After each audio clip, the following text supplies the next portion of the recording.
the ingredients for the ayahuasca medicine along the banks of the river, Ethan had scurried up a tree barefoot, cutting off a section of bark with a machete and then blessing the wound and treating it with mapacho, sacred tobacco smoke. Arturo and Domingo will be at the ceremonies in spirit this week, Ethan said, as if sensing my uncertainty. El Puma Negro's on their family land, he added. I was the first to drink in the mesa, the ceremonial circle. In the dim light of the lantern flame, the ayahuasca tea was brown and red, like syrup and mud stirred together. Ethan invited each one of us to say a prayer or voice an intention before we drank. Silently in my head, I said the words, "Humble me." "Salud," Ethan cried. I tipped back the tin cup and swallowed 3 big gulps of warm ayahuasca, only half a cup. Everybody in the ceremonial circle echoed his cry, "Salud!" By the time the cup finished around the circle and everybody had drunk, I felt uneasy. Ethan blew out the lantern flame and shook his shakapa, leaf rattle. In the dark, I saw the glowing tip of his mapacho cigar pulsing red and black, red and black. Then he sang an Icaro, a traditional medicine song. The strange melody that emptied out of his mouth was different from anything I'd ever heard. Unraveling before me, it seemed a language unto itself. For 20 minutes, I listened uneasily to the medicine song, shifting back and forth on my mattress pad nervously, waiting to feel the effects of the ayahuasca. First, I felt a warm tingling in my stomach, slow and nauseating, and then in my arms, moving faster and working its way up to the crown of my skull. Then my entire body felt watery and increasingly sensitive, the smallest movements spreading through me like sound waves bouncing through a tunnel, until my body felt light as a feather and I could see faint lights growing brighter and brighter, forming geometric shapes and colors, swimming through the air like mercury, a crystal clear tapestry of mixing sounds and images that moved as one. I sat cross-legged on my mattress pad watching the colors for what felt like hours but was only minutes. The shapes turned to elements of nature. I saw sketchy outlines of star systems and planets, supernova and galaxies, then into the earth among mountains and rivers, volcanoes and deserts, soaring like an eagle.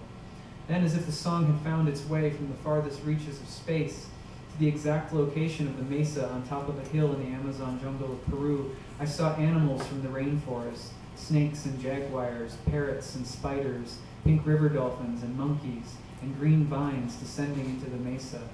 "Welcome to your first ayahuasca ceremony, everybody," Ethan said. Then he sang again. I tracked the song back to Ethan's mouth.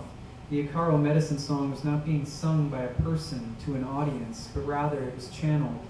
I saw Ethan as a giant man with a golden hornet's face, his shakapa rattle beating out a trance rhythm, his human personality gone and his mouth wide open, body unhinged, shoulders back, head tilted back, and the visionary song pouring out of his mouth like molten lava rushing down the rocks.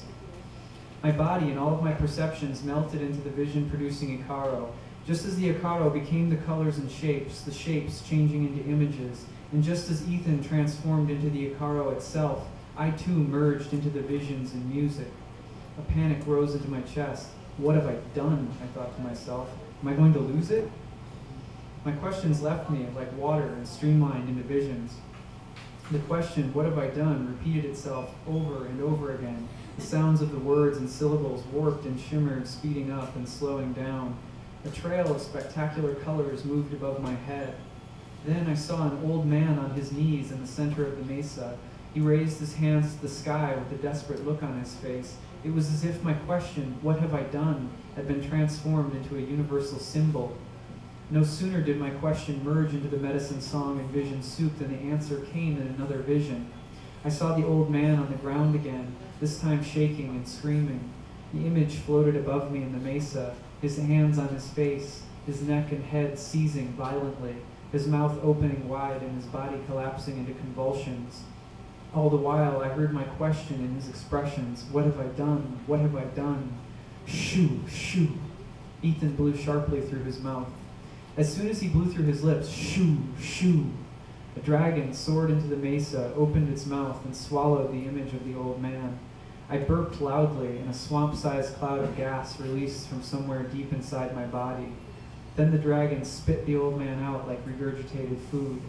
When the old man emerged from the mouth of the serpent, he was clothed in sparkling jewels. A look of peace on his face, he looked at me and said, "Trust yourself." Your truth is always within.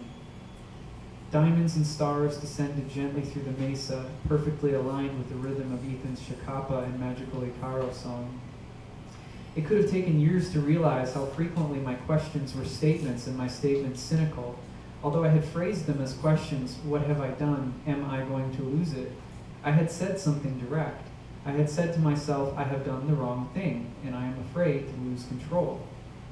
I lay down and exhaled deeply, as if countless hours of invaluable psychotherapy had occurred instantly, the entire time I watched my question transform itself into the image of the old man, and then emerge from the mouth of the dragon. A matter of minutes had passed.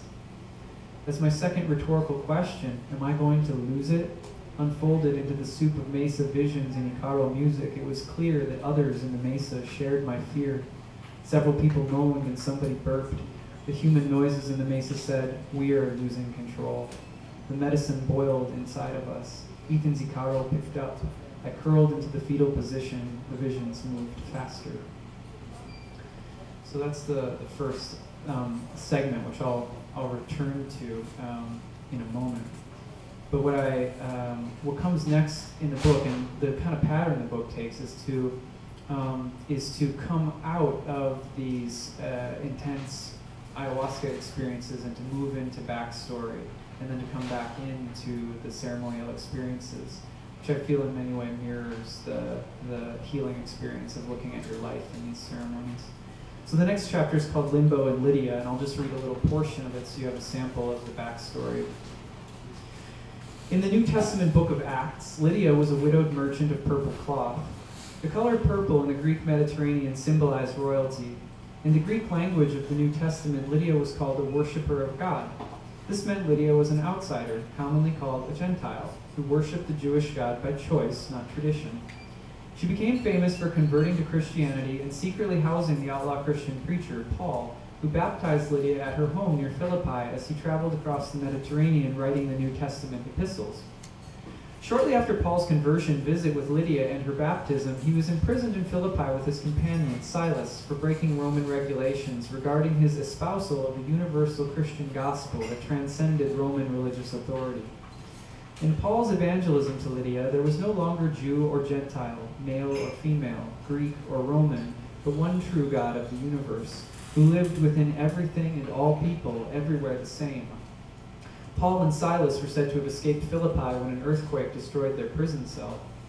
Just as Paul had converted Lydia, an outsider who worshipped the Jewish God until she accepted Paul's universal God, my father, a Christian pastor, was committed to teaching his congregations in his first parish on the prairies of southern Minnesota, called Lydia United Methodist, why being a Christian should transcend the exclusive power structures of an institutional authority or church doctrine. I remember evenings in Lydia sitting on the porch of the church parsonage, which was built on the edge of a rolling cornfield, hearing distant dog barks or the backfire of a muffler somewhere in the distance. My mother's voice in the still moments saying, "It's so quiet."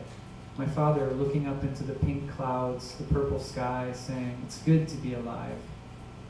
Sundays, the gravel lot in front of the sanctuary filled with station wagons and pickup trucks stacked high with wire chicken crates.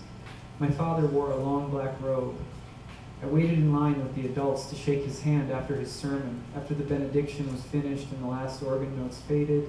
When I shook his hand, he shooed me away nervously, being sure to remain professional for the old folks. He said, "Okay, son, find your mother, have something to eat." The choir hung their robes in the closets. The organist took off her eyeglasses and let them hang from their chain onto her wrinkly chest. Slowly, men in black suits and women in floral patterned dresses filtered into the basement to eat hot dish bean casserole and steaming trays of ham. Potlucks almost every Sunday, people filling their stomachs and gossiping. I sat quietly, waiting for the time when the parking lot slowly cleared of the station wagons and pickup trucks. Then my mother walked me home across the prairie grass to the edge of the cornfield. She took a nap while I watched patiently from the parsonage window, waiting to see the figure of my father, his black robe put away, walking home to me through the tall and green and white grass, From early on at Lydia United Methodist, I sensed the subtle tension between my father's and mother's roles as my parents and as pastor and preacher's wife. I remember how people looked at me next to my parents too, the preacher's kid. Preacher's kids are trouble down the road, Pastor. Keep your eye on him, a farmer said to my parents one morning. My mother answered, he's a good boy, as if she were really saying, back off, mister.